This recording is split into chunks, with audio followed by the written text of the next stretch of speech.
Welcome. You're listening to Ask the Doulas, a podcast where we talk to experts from all over the country about topics related to pregnancy, birth, postpartum, and early parenting. Let's chat. Hello, this is Kristin Revere with Ask the Doulas, and I am excited to chat with Jessie Jaskulsky. Jessie's been on the podcast before, and she is the founder of Surrogacy Simplified, and she is a surrogacy consultant and concierge. Welcome back, Jessie. Thanks for having me again. Great to be back. Yes, I didn't think I'd have you back quite so soon, but in the prior episode, we were chatting a bit about legislation in Michigan and changes in surrogacy. And luckily, those changes happened a lot quicker than both of us thought, and surrogacy is now legal in Michigan. So I wanted to have you back on to chat a bit about the impact of this and help our listeners and our doula clients in Michigan understand the impact of this change. Absolutely. I would say so many great things are going to come as a result of this. One of the biggest being that it's going to significantly reduce the cost for intended parent pursuing surrogacy in Michigan for a variety of reasons. One of them being that prior to this, if they wanted to pursue surrogacy, they would have to find somebody out of state and then also ship embryos. And when you start doing those things, it does end up, unfortunately, costs. Like some people just can't rise to all of those costs, and they don't pursue the process. So I think it's going to make it a little more accessible to many intended parents. Absolutely. And it's always been a dream of mine as a doula to support a surrogate and work with the family. And so hopefully that will happen now that it's legal in Michigan. I've had doula friends fly to other states to support both as birth doula and postpartum doula. Absolutely. And that's, I would say, another, I think, really great thing that we're going to see happen as a result of this is more surrogates that reside in Michigan that previously were not able to come forward and pursue the surrogacy process. So now that's so empowering to them to be able to have this control over their body, and if that's something that they want to do to help somebody complete their family. And then it helps the intended parents because there might be more surrogates becoming available right now. Generally speaking, it's pretty difficult to find surrogates. Exactly. And certainly there are more benefits surrounding fertility and adoption and surrogacy. So that's also exciting to families in Michigan. Yeah, absolutely. So for those of our listeners who don't understand the surrogacy process, can you walk us through what that looks like? I know with your personal story, you had shared about having some secondary infertility and a lot of the challenges in navigating your options. So yeah, feel free to elaborate.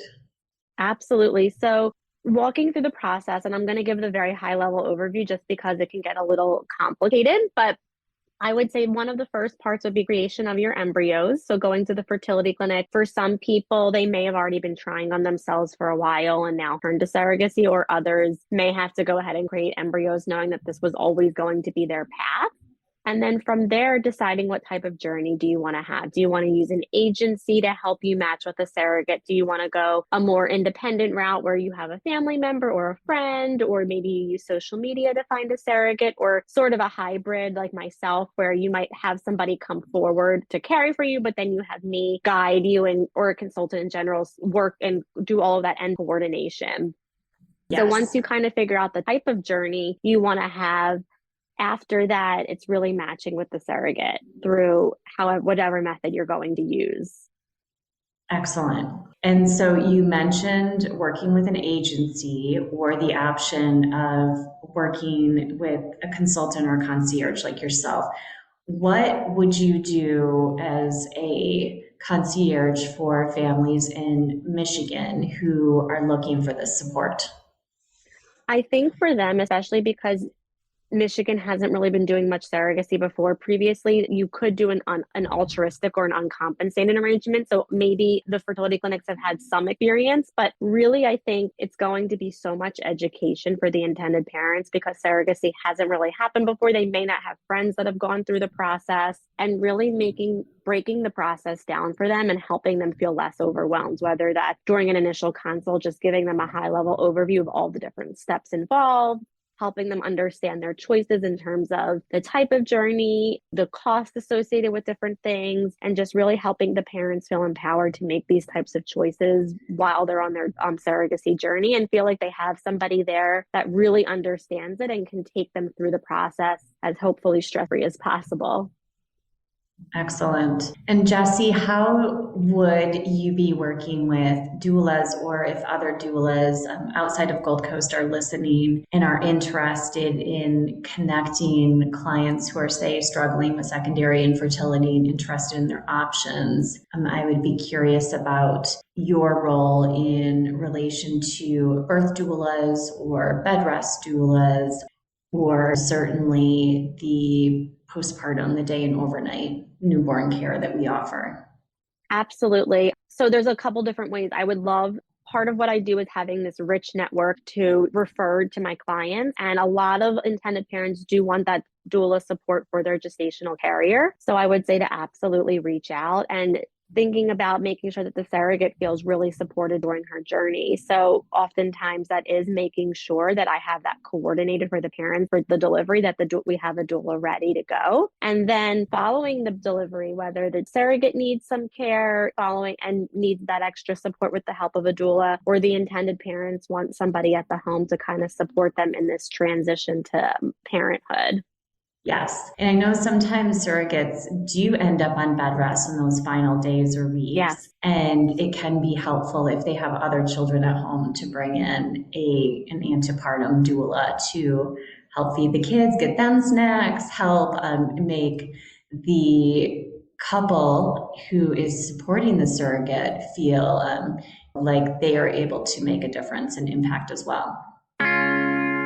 Hey, Alyssa here. I'm just popping in to tell you about our course called Becoming. Becoming a Mother is your guide to a confident pregnancy and birth, all in a convenient 6-week online program.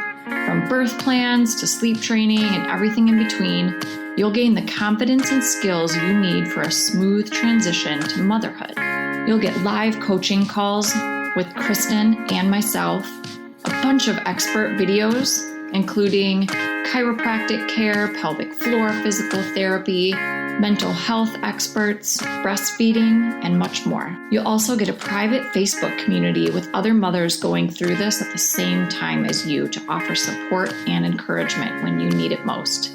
And then, of course, you'll also have direct email access to me and Kristin, in addition to the live coaching calls. If you'd like to learn more about the course, you can email us at info@goldcoastdoulas.com or check it out at thebecomingcourse.com. We'd love to see you there. In my first journey, having a doula would have been really amazing because our surrogate developed preeclampsia and she went on hospital bed rest. And had we have had that support at the hospital with a doula, I think that would have been really great. My husband and I helped care for her so her husband could focus on the children. But I think that additional layer of support would have been really, really incredible. Our daughter came 7 weeks early, so we sort of were scrambling to get all the resources together. But I think knowing what I know now, I would guide other intended parents to know about making sure that if they want to have a doula or the surrogate wants a doula, that they have all of that perhaps lined up in the second trimester, so that if something were to happen and baby's coming early or the surrogate's on hospital bed rest, all of the supports are already lined up and in place. Exactly. And that's certainly something to factor in. And we do support bed rest clients both in the hospital and the home bed rest option. So yeah, and then some doulas do not begin their call, but try to make themselves available until 38 weeks. But at Gold Coast, we're on call from the moment a contract is signed. So for those families in Michigan, as you begin to build your business here, we're able to support if things happen, like preeclampsia that are not expected, and delivery is earlier than anticipated. Oh, that's incredible. Yeah, so I see so many ways that we can work together and love Absolutely. that these changes have happened early on. And I know you've kept up to date on a lot of pending legislation in other states. Are you seeing with this change in Michigan that things may happen elsewhere? And It's hard to say. I'm hopeful, but I think we're going to have to keep staying tuned yet in terms of the other two. We have Nebraska and Louisiana still, and I'm just not quite sure yet what's going to be with them. I think we have to keep hoping and praying. okay. And what are some of the other states that surrogacy is legal in? I know Colorado is a good example. Yeah, so all 40, so there's back to our first recording we did together, we talked about traditional surrogacy versus gestational surrogacy, and traditional Yes. surrogacy is much less common.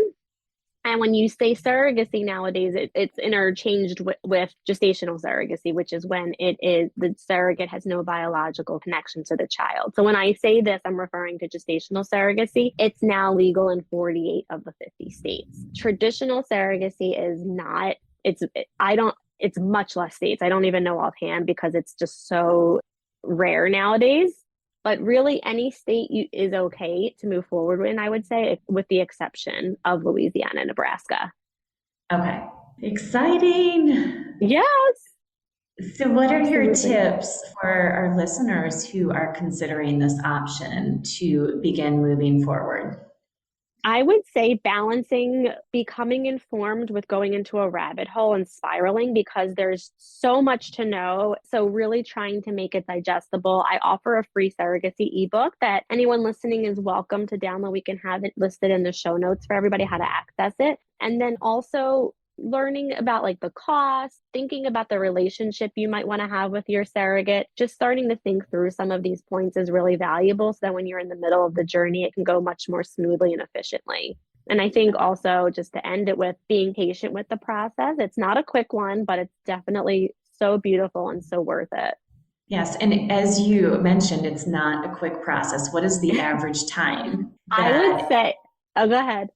a family would work with you, or that the whole planning process would take in getting matched with a surrogate, for example, and even in being able to afford it? Like, if this is something that a couple is just in the early stages and want to begin planning with a consultant like yourself and saving, like, I feel like there's so many different categories that could go in. Like, once you have your match, how long does that take? And then once you're in the Absolutely. planning phase. Absolutely. And I think with the planning phase, it's really like you said, how long it's going to take till the intended parents feel comfortable moving forward in terms of affording it, whether they need to wait and apply to some grants and see what happens or look at financing. I think that can definitely play a role. Once you're matched, the process tends to move on the quicker side. I would say once you're matched, an embryo transfer can tend to happen within 3 to 6 months. So you're looking anywhere from like a 13 to 16 month journey. That's Um, quick.